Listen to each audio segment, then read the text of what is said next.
Hola, yo soy Daniela Besac, una de las docentes de Introducción a la Salud Comunitaria y vamos a empezar con la primer clase del cuatrimestre. Compartiremos pantalla.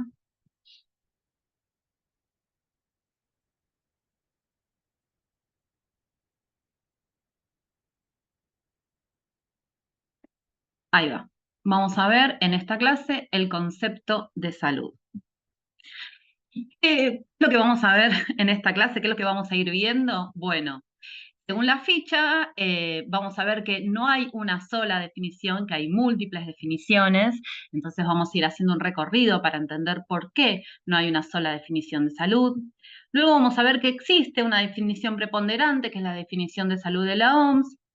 Vamos a ver las críticas a esa definición de salud de la OMS, las ventajas de la definición de salud de la OMS y vamos a terminar con la concepción de salud de Floreal Ferrara. Bueno, ¿qué es la salud y qué es la enfermedad? ¿Quiénes son los que se hacen cargo de cuidar la salud y cómo lo hacen? ¿Ha sido siempre así a lo largo de la historia y en todos los lugares del mundo?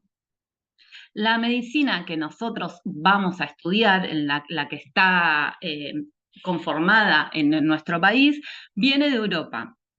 ¿Por qué? Porque hemos sido socializados y colonizados con una visión europea.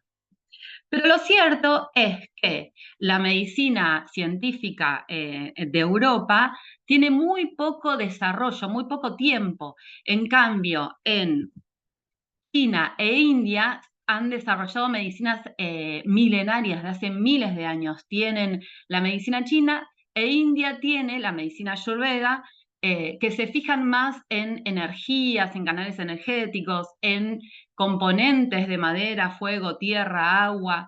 Y además, India tiene 5 facultades diferentes en las que se puede estudiar medicina. Acá estudiamos una única forma de ver la medicina, que es la medicina científica, por lo menos legítimamente. Vamos a hacer un recorrido a través de la historia para ver cómo fue cambiando las concepciones de salud. Siempre tuvo la salud y la enfermedad un lugar en la sociedad, en las familias. En la prehistoria, por lo poco que se puede reconocer, había rituales, por lo menos de entierro de los cuerpos, rituales a los dioses y cultos. Luego, en la Edad Antigua, Hipócrates empieza a tener una visión de un equilibrio entre el cuerpo humano y la naturaleza. Él dice que el cuerpo humano está formado por 4 humores, la bilis negra, la bilis amarilla, la sangre y la flema, y que las personas a través de esos humores tienen una personalidad. Hipócrates trae una idea un poco más técnica y ligada a la ciencia. Pero ¿qué pasa? Estamos hablando siempre de Europa, porque en el siglo V, o sea, el año 400 al siglo XV, 1453, en Argentina no estaban pasando estas cosas, estaban los pueblos originarios. Pero bueno, en la Edad Media en Europa, lo que primaba era la idea de Dios. Dios designaba quiénes eran los reyes o los monarcas o los señores feudales, y la iglesia tenía muchísimo poder.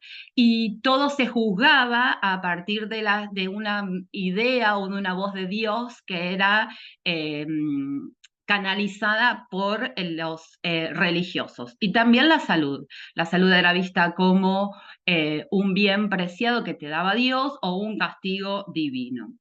En ese momento también todas las personas, sobre todo las mujeres, que manejaban algún tipo de medicina natural con plantas o alguna situación ligada al cuidado de la salud, eran consideradas brujas, y en ese momento hubo un genocidio, una gran matanza de personas, sobre todo mujeres, consideradas y acusadas de brujería.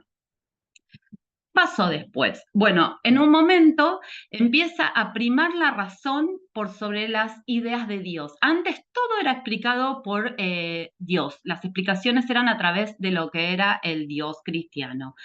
Empiezan los hombres a tener a desarrollar la razón, se crea el microscopio, empiezan a ver que hay microorganismos que son los que producen las enfermedades y se empieza a desarrollar una medicina que tiene más que ver con una cuestión biológica que con una cuestión espiritual, ideal o metafísica.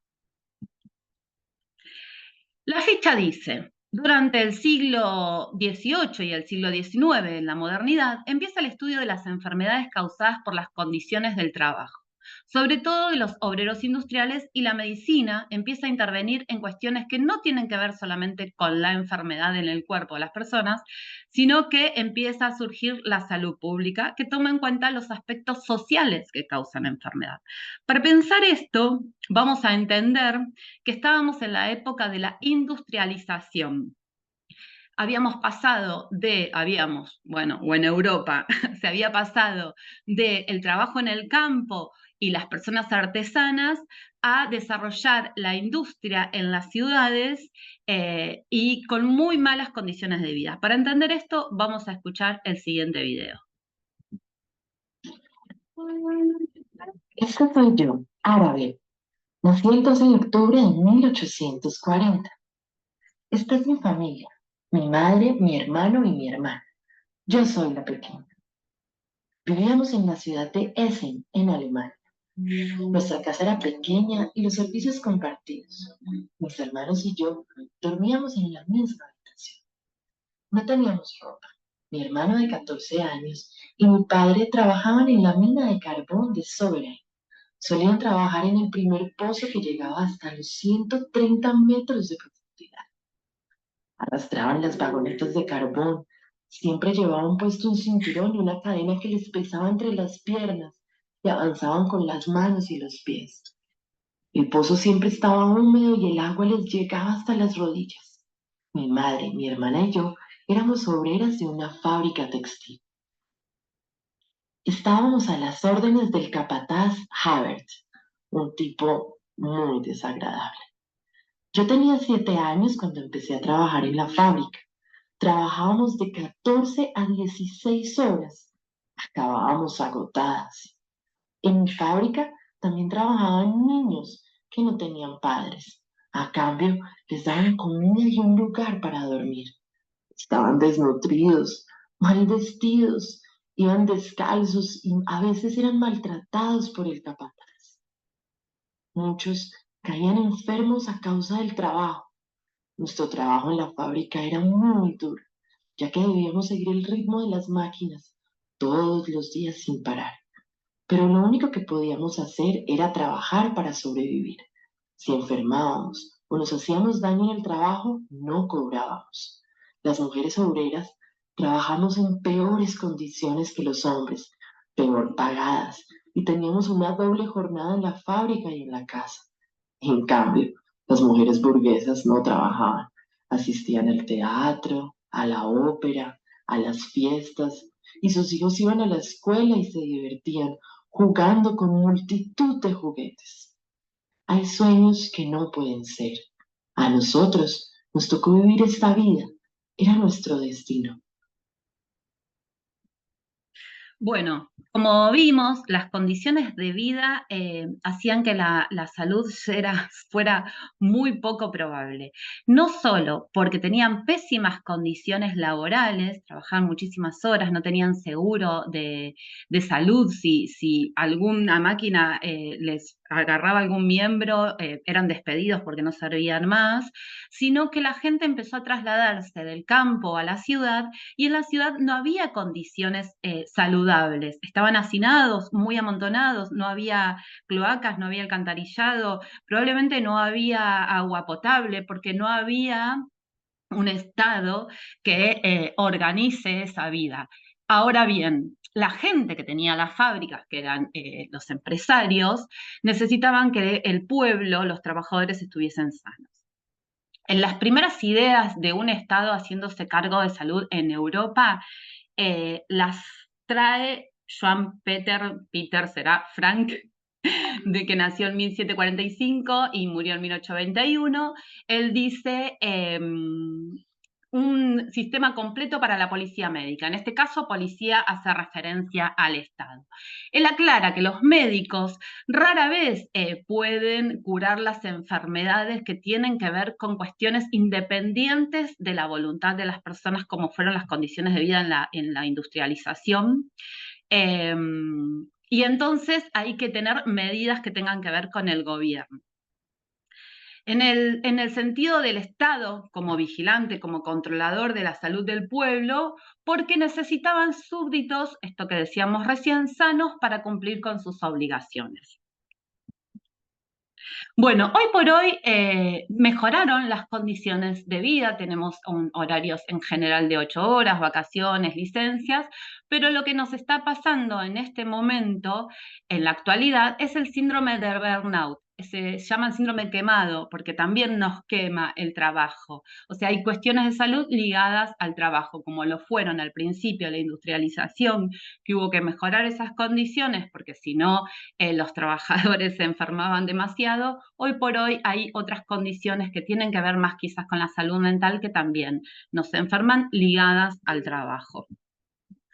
Bueno, en la edad contemporánea empiezan a considerar estas cosas, las causas de tener salud, que tengas vivienda, que tengas trabajo, que tengas educación, y no solo las causas que enferman al cuerpo. Los procesos de salud-enfermedad son determinados por múltiples causas, no solo por bacterias o microorganismos, y empieza a tener un impulso importante la promoción de la salud. ¿Cómo consideramos que es tener una vida saludable? ¿Qué actividades, qué manera de llevar la vida es más saludable que otra? Entonces se empieza a pensar en una medicina social.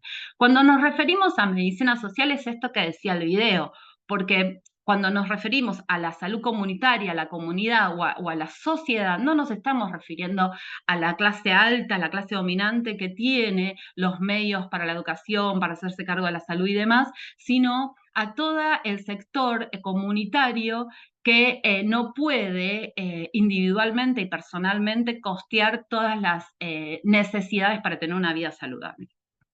Y entonces empieza a pensar un poco más o a poner en cuestión ¿qué pesa más? ¿Los microorganismos, las bacterias o las condiciones de vida de las personas? ¿Qué es la salud entonces? Por ejemplo, ¿sabían que la homosexualidad era una enfermedad hasta 1990? Dejó de ser una enfermedad para la Organización Mundial de la Salud recién a partir de 1990. Pueden ver una película muy linda, La chica danesa, situada en 1920, de dos pintoras. ¿Cuál es hoy el mayor problema de las personas que son homosexuales, transexuales, trans o travestis?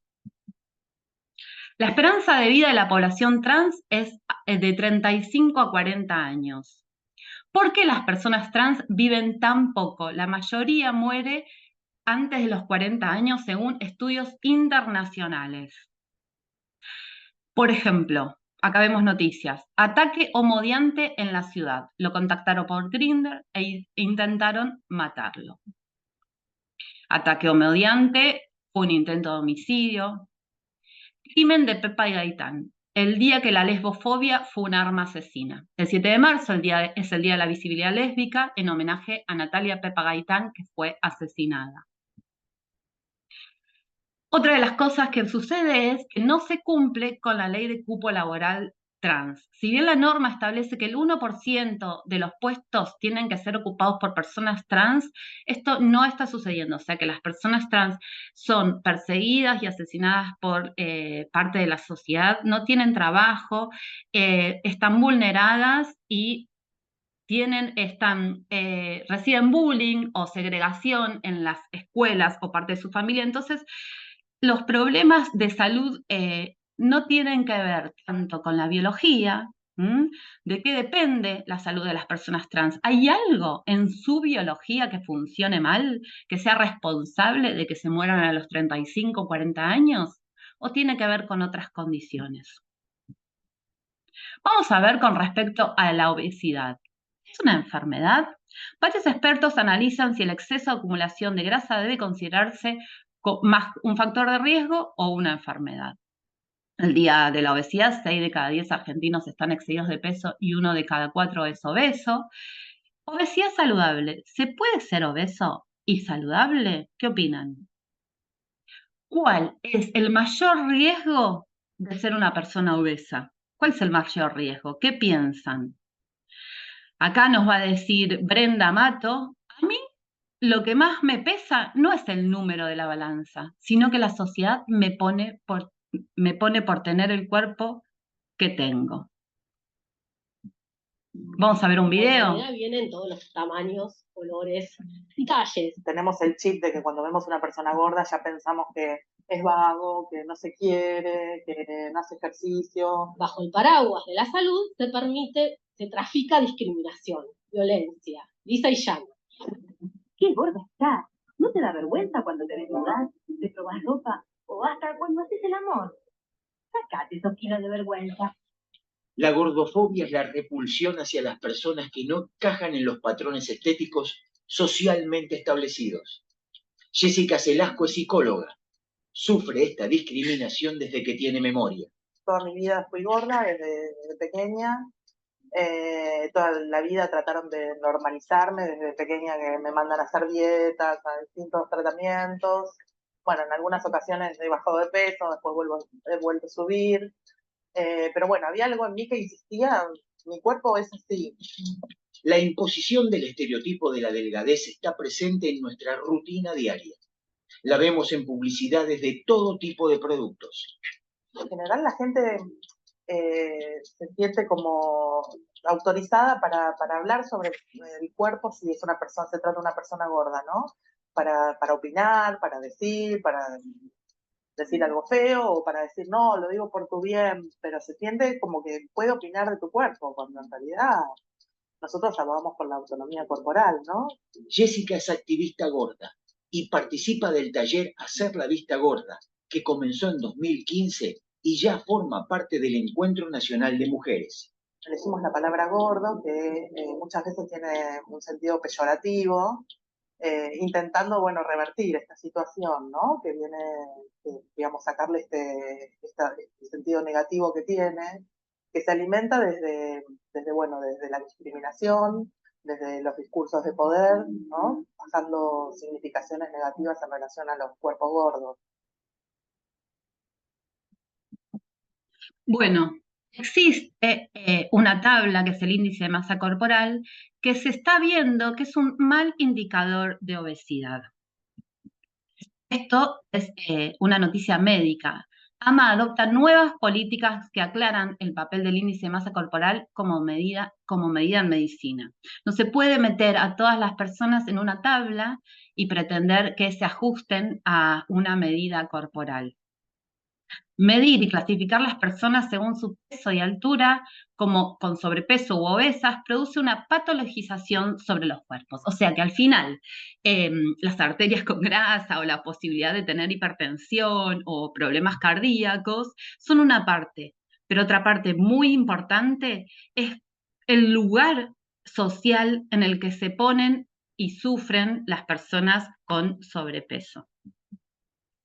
La nueva política fue parte del informe del Consejo de Ciencia y Salud Pública.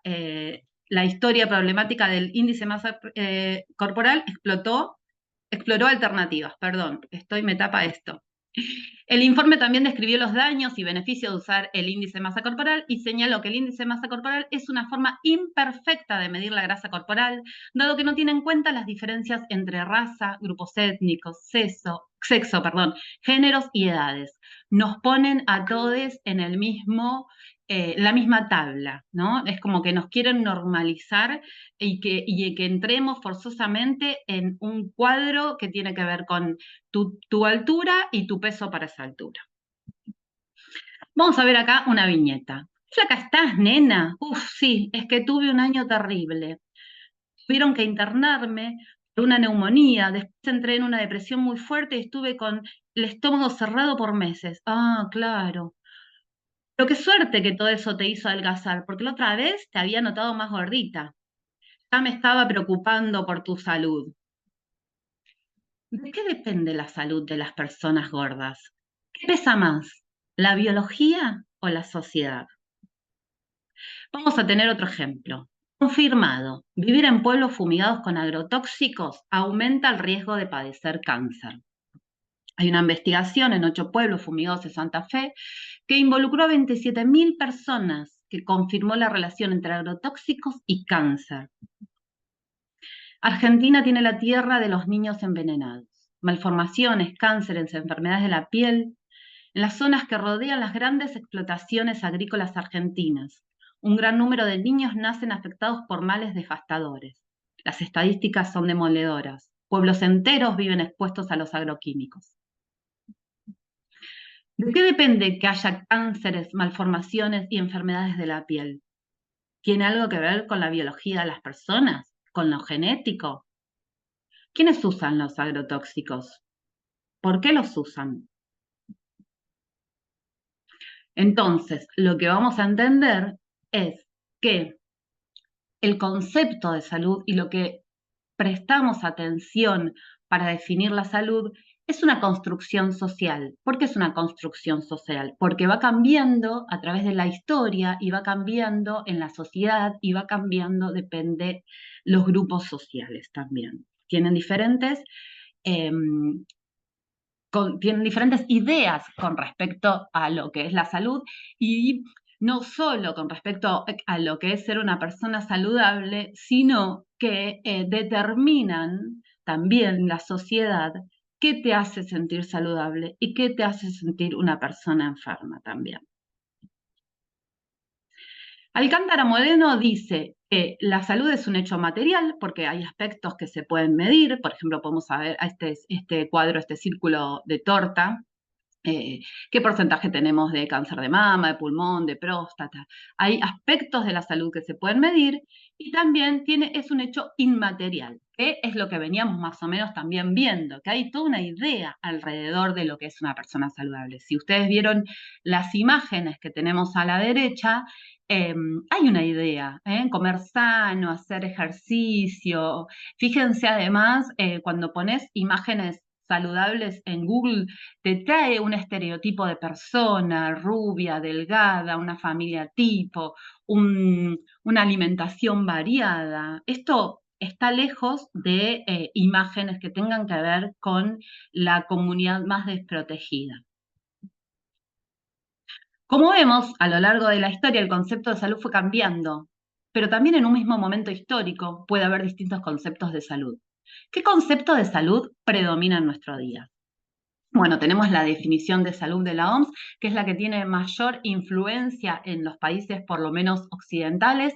Es un organismo internacional reconocido a nivel mundial por la gestión de políticas públicas y la toma la mayoría de los países para que más o menos todos nos entendamos y tengamos una concepción parecida de lo que es la salud, porque hay políticas públicas de salud que se hacen a nivel mundial. ¿Qué va a decir la definición de salud de la OMS? Seguramente ya la conocen. La salud es un estado de completo bienestar físico, mental y social y no solamente la ausencia de afecciones o enfermedades. ¿Qué viene a traer esta idea? ¿No? Vamos a hacer críticas, en principio, a esta definición.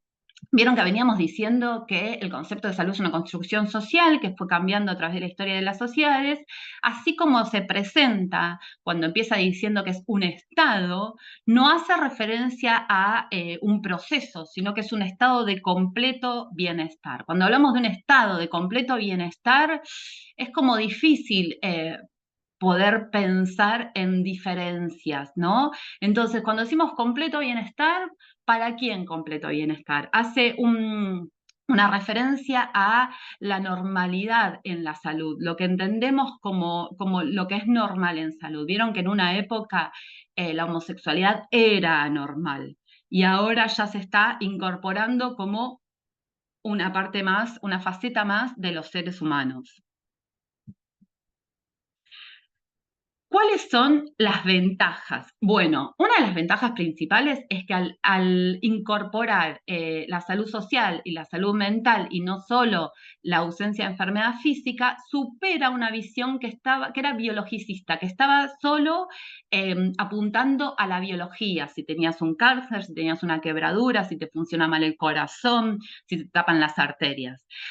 Al incorporar una mirada social, podemos pensar en estos cambios que hubo que hacer en las condiciones de vida de la revolución industrial o los cambios que habría que hacer en la actualidad con respecto a mejoras en la vida social y en cuanto a una salud emocional y mental también. Al incorporar la salud mental y social, incorpora otras disciplinas, porque las personas que trabajamos en salud no podemos solo hacernos cargo, digo, de las viviendas, del agua potable, o por ejemplo, un médico no puede hacerse cargo de toda la integridad de una persona. Entonces empiezan a incorporarse una interdisciplina. A priori puede ser psicólogos, trabajadoras sociales, médicos, obstétricas, todo esto es personal de salud, pero también una intersectorialidad. No solo el sector salud se va a hacer cargo de salud, sino que van a empezar a tener injerencia en la salud, la economía, la política, la educación, otros sectores, el desarrollo social, las viviendas, también son parte de asegurar una buena calidad de vida, una vida saludable de las personas. ¿Cuál es la concepción de salud de Floreal Ferrara? Cuando la OMS hace su declaración sobre la definición de salud, Floreal Ferrara dice, es una definición para ese tiempo verdaderamente revolucionaria. ¿Por qué? Porque venía fijándose la salud nada más que en el cuerpo de las personas y se tomaba a la salud como cuando no tenés ninguna enfermedad, sos una persona sana. No importa si estás deprimido, si vivís en condiciones desfavorables, si tenés un trabajo que te explotan, sino que al no tener una enfermedad en el cuerpo, se considera una persona sana. Entonces, Floreal Ferrara aplaude y recibe muy bien esta definición de salud de la OMS, diciendo que es realmente revolucionaria para esos tiempos. ¿Qué pensaba Floreal Ferrara, que es un médico sanitarista que fue ministro de Salud de la provincia de Buenos Aires entre 1973 y 1987? Él viene a reflexionar sobre la salud y a priori, como una crítica también a la definición de salud de la OMS, dice que no es estática, porque la definición de salud de la OMS dice que es un estado, sino que es un proceso, es algo que va cambiando, no es un estado así y para siempre. Que tampoco es un equilibrio, porque no podemos estar en equilibrio constante, y que tampoco se la puede llamar como adaptación. Entonces va a explicar esto en tres aspectos. Es vencer conflictos, es tener la capacidad de vencer conflictos que se nos presentan en un aspecto biológico, en un aspecto psicológico y en un aspecto social. Considera a las personas, al sujeto, como activos. Eso es saludable, es poder desarrollar alguna posibilidad que te haga superar un conflicto. El sujeto es activo, no es pasivo y la enfermedad te agarra o las situaciones te toman por completo, sino que cuando vos podés activar algún mecanismo para vencer el conflicto, estás siendo un poco más sano. Va a dar unos ejemplos. Floreal Ferrara va a referirse a la cuestión física. Él se toma a sí mismo como ejemplo. Él tiene una discapacidad motora. Cuando le invitaron a la conferencia en el hospital, no había rampas o ascensores, así que le costó muchísimo acceder al salón. Y dice que se tuvo que aflojar la corbata, que estaba agitado, que necesitó un buen tiempo para recomponerse. Y entonces se pregunta, ¿estaba adaptado o estaba desadaptado? Se estaba luchando contra un conflicto que pudo solucionar, pero no estaba ni adaptado ni desadaptado. Luego hay otro ejemplo, que es el de Marilyn Monroe. Marilyn Monroe tiene un intento de suicidio y cuando Arthur Miller la encuentra, lo primero que hace en vez de pensar en buscar ayuda es sacarse y decir HDP, ¿qué hiciste? Como ganas de matarle a alguien que estaba queriéndose matar. Entonces Floreal Ferrara se pregunta, ¿esta persona estaba adaptada o estaba desadaptada? Estaba en un conflicto que tenía que resolver. Había un conflicto, había lucha. Por último, trae el ejemplo social. En la época de la colonia, cuando éramos una colonia gobernada por el virreinato a través del rey en España y quisimos independizarnos, no queríamos adaptarnos a ser una colonia de España. Entonces, para él, luchar para vencer un conflicto y no tener una adaptación pasiva es una acción saludable.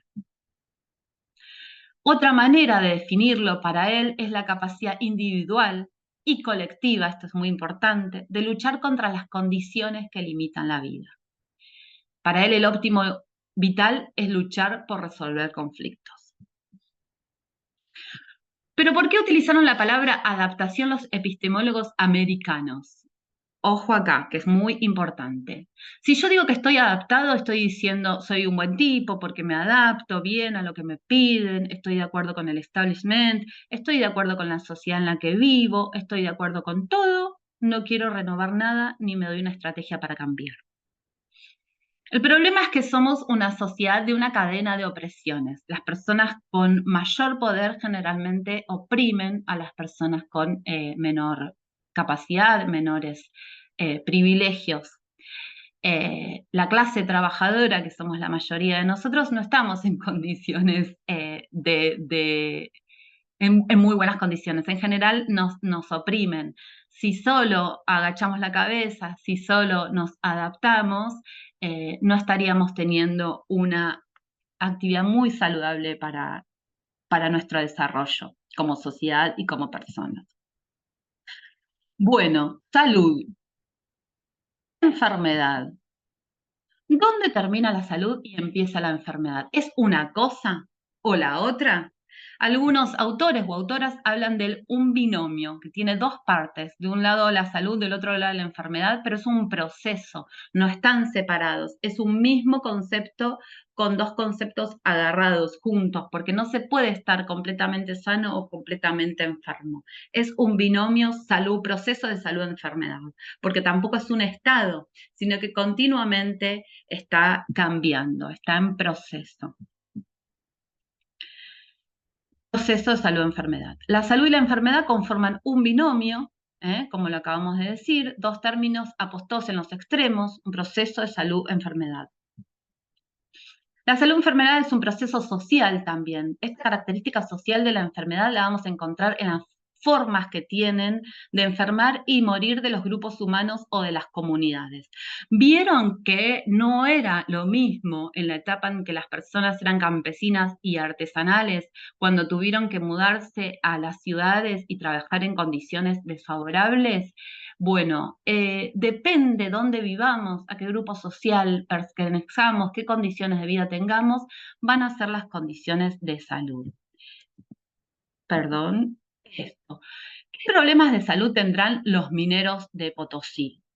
¿Qué problemas de salud tendrán las niñas, los niños que viven en malas condiciones de viviendas, con más humedad, que suelen tener frecuentemente broncoespasmos? ¿Por qué será que las personas que viven en lugares hacinados con mucha humedad tienen más enfermedades respiratorias?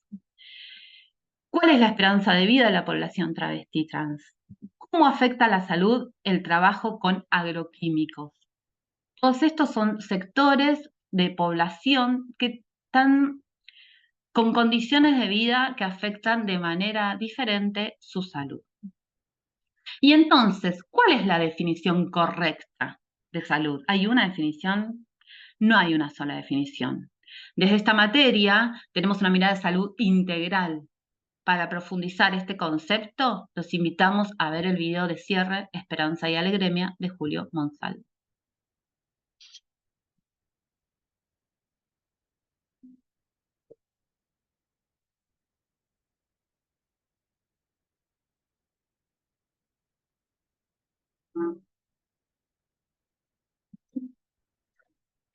Vamos a hablar primeramente de un testimonio de gratitud, fundamentalmente las mujeres de los pueblos originarios, de las comunidades campesinas, de este, para mí, muy hermoso y querido norte argentino.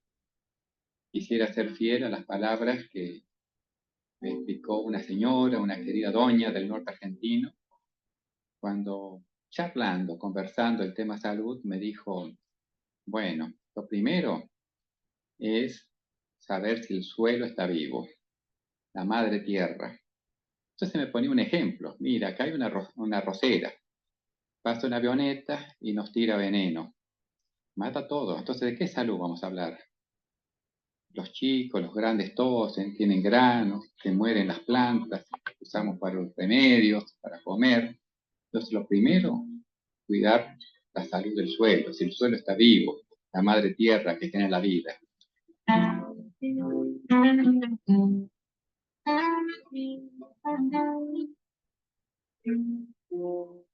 Si el suelo está vivo, como decía esta doña, habrá plantas sanas, animales sanos, entonces podemos conversar de las personas sanas.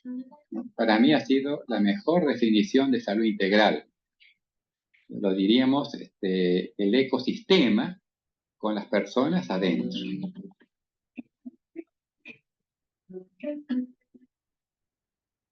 Y eso nos hace pensar que la salud no es, como se escucha muchas veces, anda bien, anda mal, si hay remedio, no hay remedios. Eso es la medicina oficial, china, tradicional, popular, como quieras. Una partecita importante porque es tratar de resolver problemas de salud. A veces se cura algo, otras veces se alivia, pero siempre hay que acompañar, ¿no?, a la persona que tiene un problema. Pero es una partecita importantísima que hay que hacerla muy bien, con mucha humanidad, con mucha sabiduría. Pero eso no es la salud solamente. Una partecita. La salud es mucho más amplio, como decía esta señora.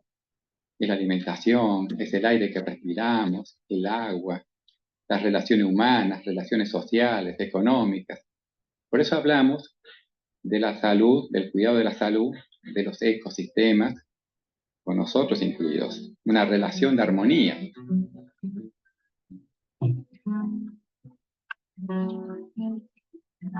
Esto es de la salud integral en la integralidad. Es otra manera de recuperar lo que nuestra cultura perdió.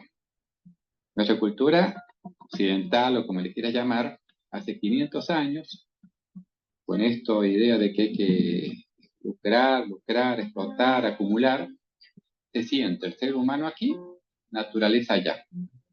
Y naturaleza como un almacén de recursos para explotar.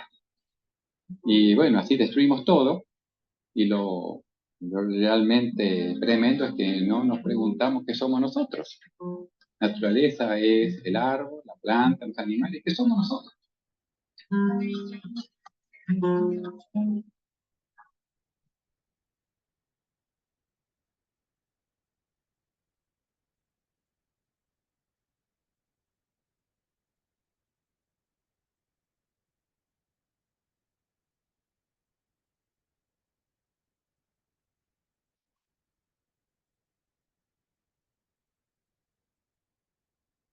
La sabiduría, que para mí, lo vuelvo a decir con mucha gratitud, he recibido de los pueblos originarios y comunidades campesinas de este norte, es que nunca dejaron sentirse parte de todo el planeta.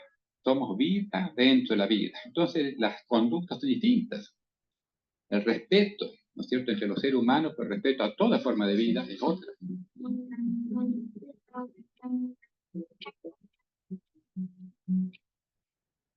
Y la salud tiene que ser siempre igual. Es como un estado estático, ¿no? La salud es dinámica, ¿no? Tenemos que ser cada vez más saludables. Entonces, reflexionando, pensamos, bueno, ¿cuáles son las necesidades básicas? Y resultó que sacamos necesidades básicas todos con la letra A, para ser felices. Pensamos, hemos venido al mundo para ser felices. ¿Qué necesitamos? Primero aire, primera A, aire. ¿Cuánto para hablar del aire, no? El aire puro, cuánto se contamina, porque poco tiempo me sin aire, pero ¿qué aire respiramos?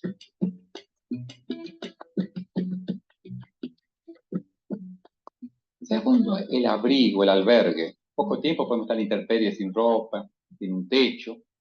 Entonces hablamos de necesidad básica, el abrigo, el vestuario digno, la vivienda digna. Necesidad básica, el abrigo.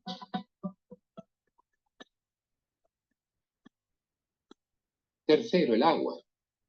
¿Cuánto hablar del agua, no? Decimos, hay que vacunar contra la hepatitis A. Pero bueno, pero la hepatitis A viene porque el agua está sucia, está contaminada. ¿Por qué no pensamos por qué se ensucia el agua? ¿Por qué no tenemos el derecho de tomar el agua limpia? ¿No? Cuidar el agua, que no es tan abundante. El agua es escasa. Hacemos grandes represas, grandes desastres. Acá en Misiones se ha puesto firme el pueblo de Sinoa Corpus, defendiendo nuestra naturaleza, ¿no es cierto?, nuestro entorno.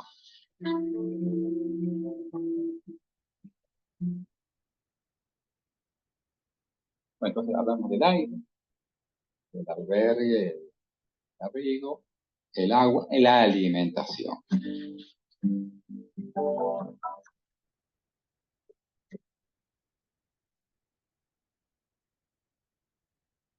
Recuperar la seguridad alimentaria, la soberanía alimentaria.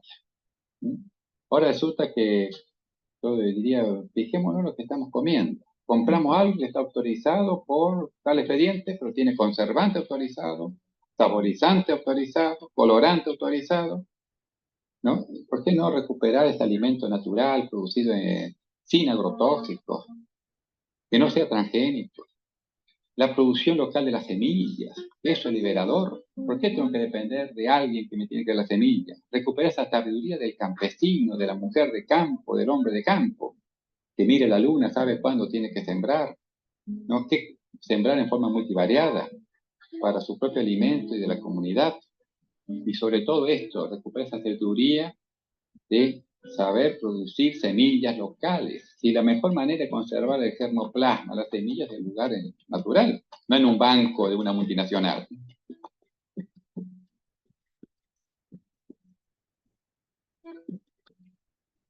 Y otro ingrediente muy importante, que nadie puede vivir sin ellos, es el amor, el afecto. Si no tenemos amor, afecto, ¿cómo vamos a vivir?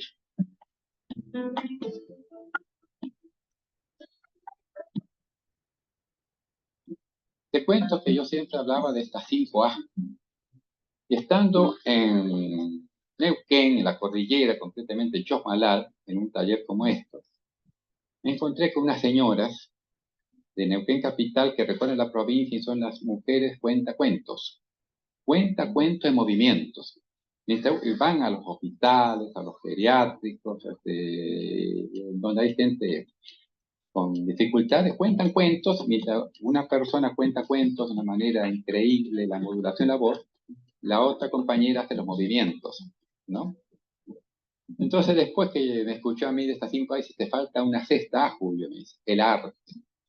El arte. Para ser felices tenemos que tener espacio de creatividad. El arte puede ser contar un cuento, o pintar como se pintó ayer en este taller de saludarte, o cebar un mate, escribir una carta. Todo eso nos pone la creatividad. Para considerar esta armonía, ¿no es cierto? Esta armonía que también con A, ¿no es cierto? De todos estos indicadores, estos componentes de las necesidades básicas para ser felices, ¿cómo se manifiesta? Con la alegría. Por eso hablamos del indicador de salud, la alegremia, ¿no? La alegría en la sangre. No hay valores máximos, pues le cabe más y más y más, ¿no? El desafío de disfrutar de la vida, celebrar la vida, ¿no? Pensando que con muy poquitas cosas, en forma solidaria, como dicen que decía Mahatma Gandhi, el planeta da para todos, menos para la voracidad de los capitalistas, ¿no? Bueno, si todos quieren consumir y acumular, bueno, evidentemente la vida no es posible. Por eso es la propuesta esto de realmente reflexionar. ¿Qué es esto de la salud integral en la integralidad? Volver a recuperar esto de ser parte de. Entonces, siendo parte de, como nos decían estas señoras campesinas, que volver a recuperar el derecho a que los seres humanos podamos ser concebidos, nacer, crecer, desarrollarnos y terminar nuestro ciclo de salud.